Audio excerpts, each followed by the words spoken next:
I can't make it to Mom's funeral today because of work. You guys handle it, huh? I could hear the noise of a casino in the background of the call.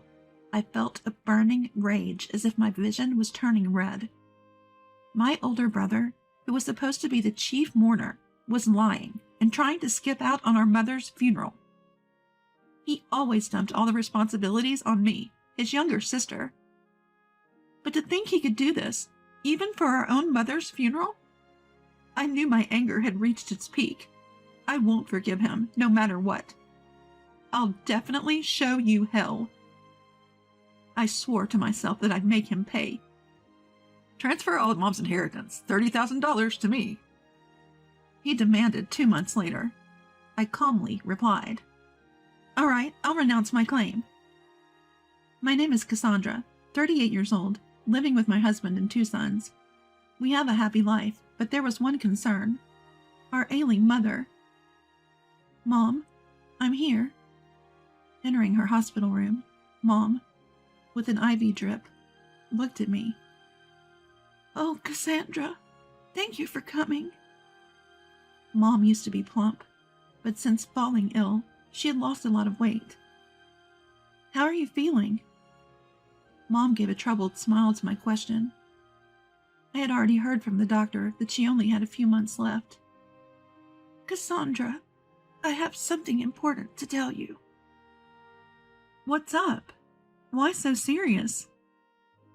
Mom began to speak in a soft voice, saying she didn't have much time left. After listening to everything she had to say, I reassured her. "Don't worry about what comes next, Mom. It'll be okay." "I'm sorry, Cassandra. With Jeffrey being the way he is, everything falls on you." "I've never felt burdened by you, Mom. And as for my older brother, we'll figure something out." Mom sighed. Then, as if remembering something, she said, "Oh, do you remember my friend Licia?" "Aunt Licia, yes, what about her?" "I've left something with her. It's something passed down from your grandma. When I'm gone, I want you to have it." "I understand, but please, don't talk like that." I choked up, and Mom comforted me, stroking my head like she used to. After leaving the room, I called my older brother. He answered the phone with a grumpy tone. "What do you want, Cassandra?" "Mom's not doing well. Please visit her." "I'm busy with work." He runs his own business and should have a flexible schedule, yet he rarely visited Mom. "I have a job too, and it would help if you could contribute to the hospital bills." He snapped at me. "Don't rely on others. Don't count on my money." "We're siblings. We should be there for each other." "Listen, don't come to me for help. Handle it yourself." My older brother hung up the phone after saying that. He's always been like this. Self-centered, stingy with money, and always pushing his problems onto me, even as adults. When we were kids, he stole money from my piggy bank. When I complained, he yelled at me aggressively. When our dad passed away a few years ago, he didn't lift a finger to help. I was running around, busy with arrangements, and he seemed oblivious to the efforts of both me and our mom. Worse still, he didn't contribute a dime to the funeral expenses. Mom always felt guilty how he turned out, but I believed it was just his inherent nature.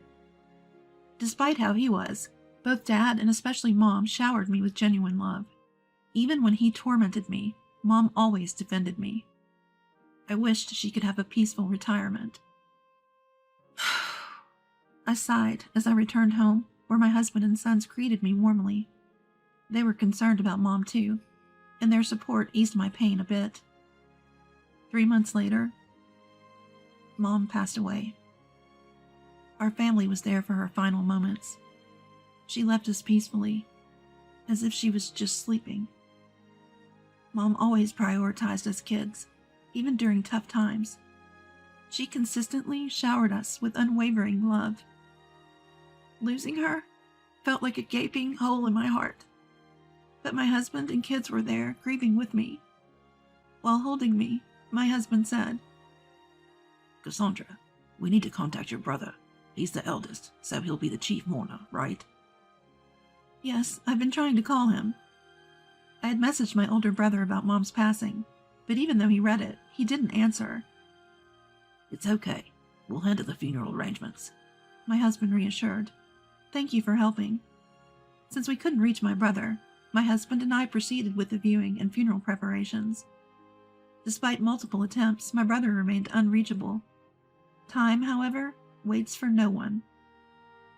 As the viewing was underway, and the stream of visitors began to wane, my brother's family finally showed up.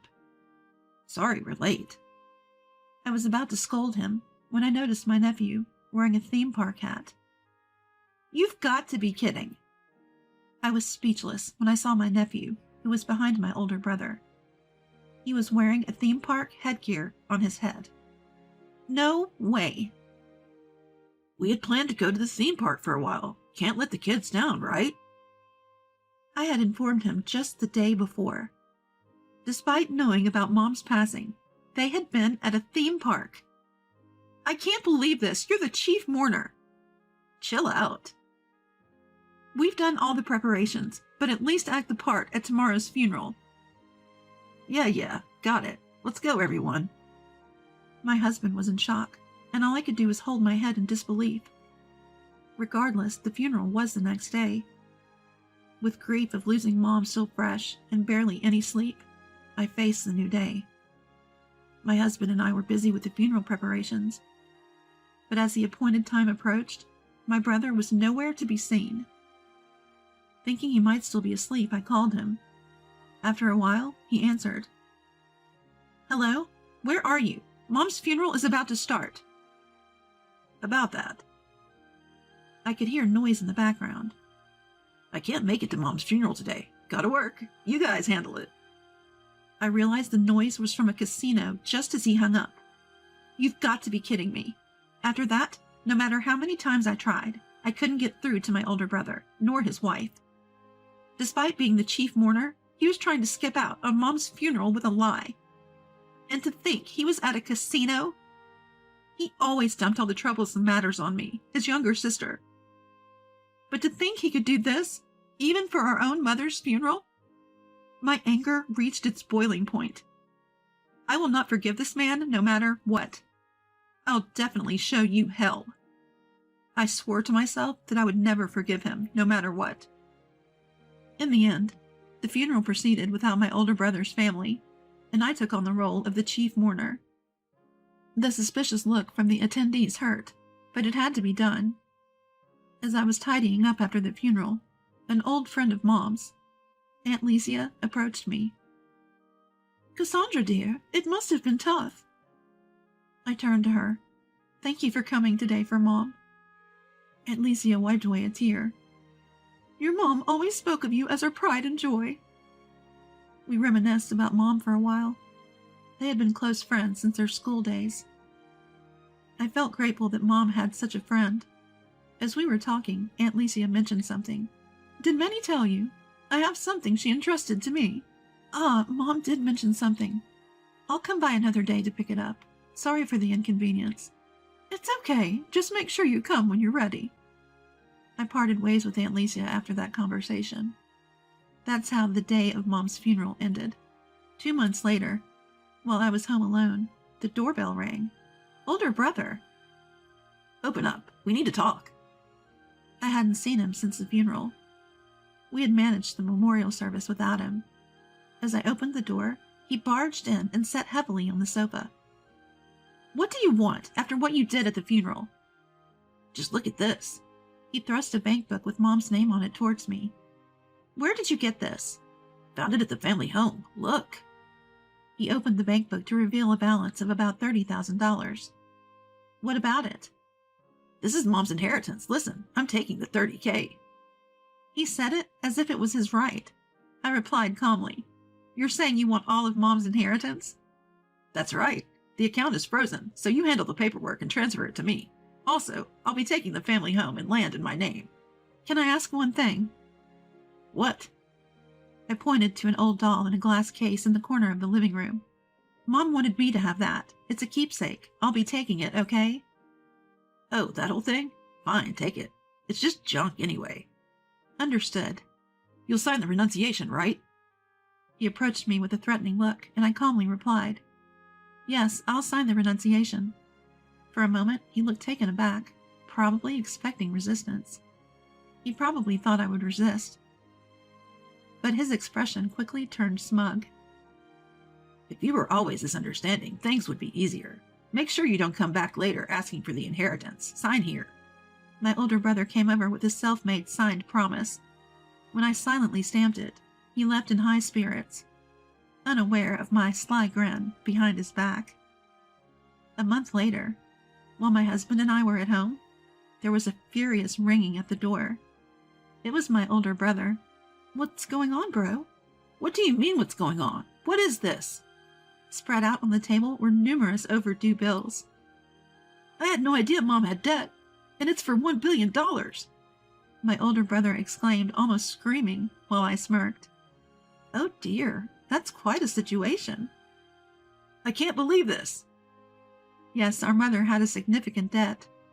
Originally, our father ran a business, but had to shut it down due to massive debts.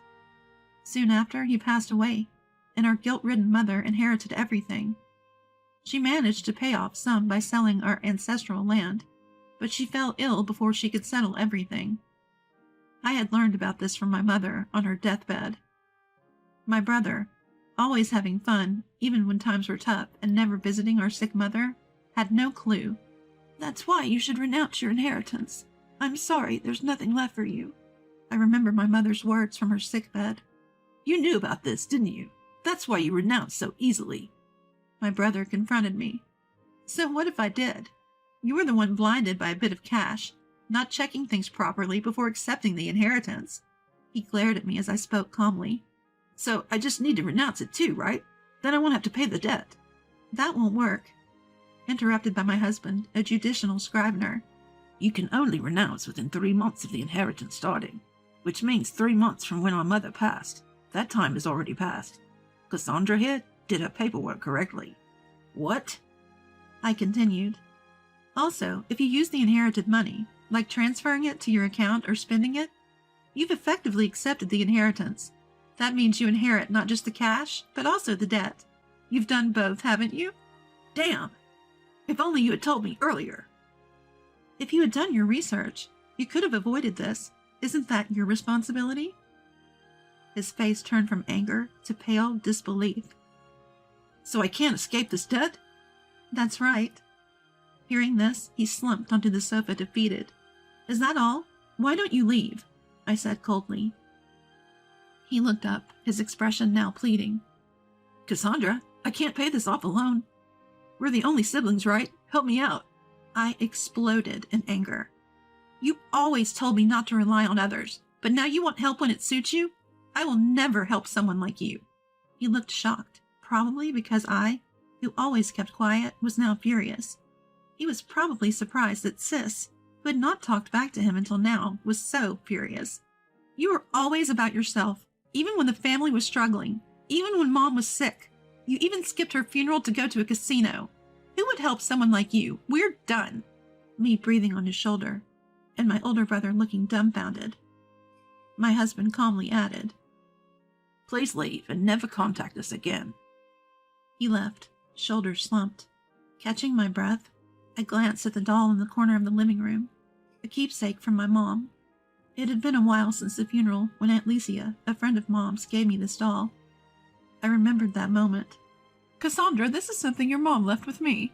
"Oh, I remember this being at our place. It brings back memories. It's so beautiful, even though it's old." As I nostalgically picked up the case containing the doll, Aunt Licia spoke. "You see, Cassandra, the reason Minnie left it with me is because my son is an antique dealer. He can also appraise antiques." "What?" "That doll you inherited from your grandmother. It's actually called a bisque doll. It's worth several $1,000,000 as a piece of art." I looked at Aunt Licia in shock. Minnie passed away before the appraisal was done, but she might have had a hunch. While she was in the hospital, she asked me to keep it and make sure it got to you, Cassandra. Mom, holding the doll's case, I broke down in tears in front of Aunt Licia.